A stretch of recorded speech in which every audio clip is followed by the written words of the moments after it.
And we're back once again to 360 Wrestling Fanatic, Part 3, and with Blake Acumen. Now I want to bring up, what do you think about the rumors that have been going around lately about the WWE Network possibly having some indies on it?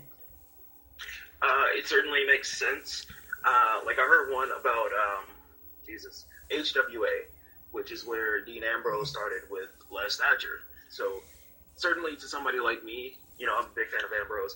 I want to see, or I've seen already, but I want to see on the network, I want other people to see how this guy got here, how he grew up around the business, how he progressed. I'll use Randy Orton for an example. They showed his OVW matches, and he was very, very, very new to the business. I'll say new, to be nice. But yeah, you want to see your favorite superstars in their purest form, Jesus, and their early development. And I think that's a really good opportunity for young WWE fans to go on a network. Oh, this is Dean Ambrose back when he was so and so doing this. Yay! And I think that's a good opportunity. Would you like to see maybe promotions like Evolve and some other ones on? That's a really hard question. As a fan of Evolve itself, and as a fan of WWE, it's like if they purchase Evolve's video library, or even just to use it, they'll want Evolve. You know what I mean? So it's kind of hard because you don't want to see Evolve go down, but you do want to see a lot of Evolve on the WWE Network, where you're already paying $10. So as a fan and as a Chief fan, yes, but as a businessman and an adult, no, I guess. Yes and no. And there was these rumors a little while back, and don't think it's going to happen anytime soon, but if WWE were to purchase TNA's video library, would you be excited about that, or no? Yes, to be honest, because it's the opposite of what I just said. I don't know how long TNA has. I don't think any does. So, with that being said, they have had a plethora of just 5-star matches that you want to see all the time that you can't right now because you either can't find DVD, it's not online, or etc. So, for them to purchase the entire library, because you can't find it, I'm not saying because it's not, accessible, but because you can't find it, it's certainly a blessing. So I prefer it, I guess. Yeah, I'm for it. Now, with me, I don't want to see any wrestling company to go out of business, and I think I'm one of the last few TNA fans left, maybe, but... No, I'm a big fan of TNA. Yeah. I just don't know how long they have. But the wrestling fan in me, though, would love to be able to go on the network and, like you said, watch AJ Styles, Samoa Joe, Christopher Daniels, Sting. And it goes back to the whole HWA thing. You get to see these guys develop from their purest form, and it's oh my God, this guy's always been great. Speaking of AJ Styles and Samoa Joe and all these other guys that started off in TNA. And also, this would help out if they want to do an AJ Styles DVD or a Samoa Joe DVD, maybe another Sting one, Kurt Angle. Guys like that, they can do DVDs for and put those TNA matches on. Yeah, I think that would be a positive thing. So, AJ Styles has had a nice year of great matches, but, in 5 years, are you going to just see 5 years of great matches? I mean, you want to see this guy in his earliest form. And I don't think they have that much, if any, access to...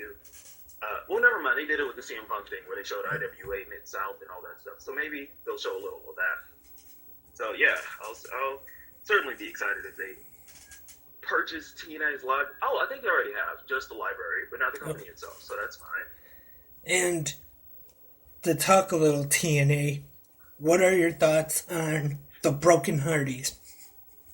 I just caught up. Maybe I was a month behind, but I've seen the whole development. At first, with me being a big fan of the Hardy Boys since I was a kid, when Shawn Michaels left, they were my guys. So I've always followed their careers, and as of late, it was finally both Hardys are being talked about. It wasn't one Hardy was more important than the other. It wasn't Jeff just being more important than Matt. or Jeff being on drugs, so Matt was here more important. It was both parties for the first time in their careers being just as important as the other in just as important angles. You know, they were feuding. Broken Matt happened because of the Swanton. You know, Broken Matt is going around, I will delete you, and stuff like that. He finally gets to win over Hardy, or gets to defeat over Hardy, Jeff Hardy, and Jeff becomes broken or obsolete and stuff. And it's so exciting to see them as a tag team again because you feel so good about it. And did you happen to see or hear about what happened this past Friday at the Ring of Honor pay-per-view? Looks like they're going to do in April, I believe. Jesus. Hardys versus the Young Bucks, or the Bucks of Youth, as Matt Hardy calls them. The Bucks of Youth. I knew you'd come. And then you have the thing that I can't pronounce, the drone gets double super kicked after they kind of accept the challenge. Vanguard won. Perfect. You don't have to have them make a cameo. You don't have to have them waste their first, appearance there. You have the frickin' drone, whose name I'm not going to remember or pronounce. And it's just so perfect. Isn't wrestling weird? Yeah, but I love it, though. Absolutely. And another faction in TNA that I'm a fan of is Decay, with Abyss, Crazy Steve, and Rosemary. Absolutely. And have you seen much of them? Yes, I don't remember under what persona I saw Crazy Steve before this, but I was a big fan of him. Before the Menagerie, too. I didn't like that, but I liked Crazy Steve in the Menagerie. I was a big fan when they started because I had no idea who Rosemary was. Like, I think they mentioned her one time before that, but I had no idea who this chick was. She was loud. I think I have a fetish for chicks like that. I was a big fan of Daphne, so I think I have a soft spot in my heart for chicks like that. But she was like, my Daphne again. And so I was a big fan of it to start.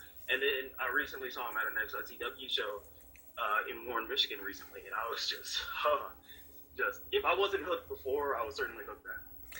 And talk a little bit about Ring of Honor. Did you see on Final Battle the Adam Cole and Kyle O'Reilly match? I did not see the pay-per-view itself. I didn't see the match itself. So when I was at a show. I don't know where I was. Friday. I don't know. But I was at a show Friday. Metro? No, was it Metro? I don't know. I'll remember later. But I was at a show Friday, and I was in Toledo. That's where I was. And I looked down at my phone. I see Kyle O'Reilly bleeding and holding the belt. And I said, Jesus, they did not go through with this. This is so perfect. And so now you have Kyle having the title, Adam Cole chasing the title with the Bullet Club by his side, and it could not be more perfect. And before we wrap up, what are your thoughts on the state of independent wrestling right now? I think with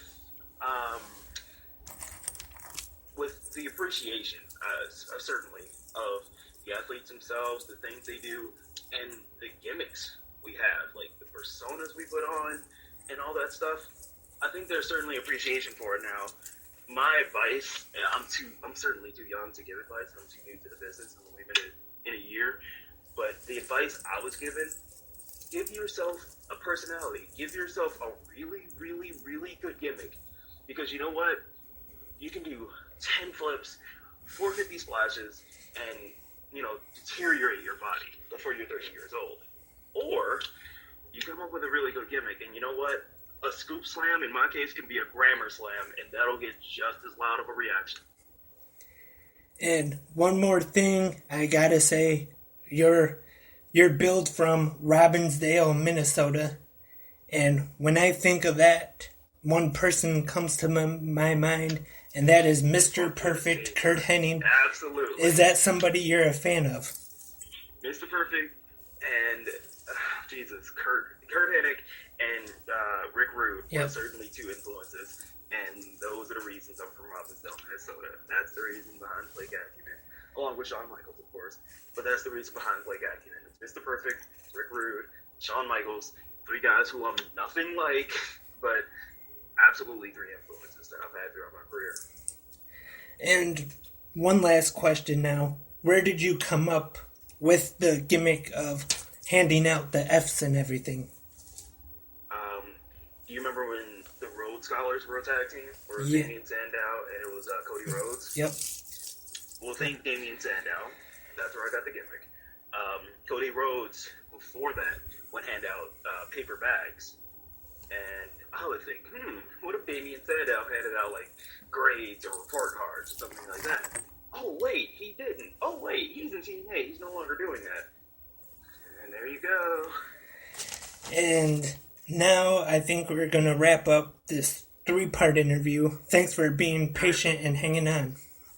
Thank you, brother. This is a lot of fun. And hope to see you back at Clash Wrestling. Maybe we can do another episode of Clash Wrestling 360. Oh, yeah. And hope to have you back on here sometime again soon, too. Oh, you'll see me a lot more often, trust me.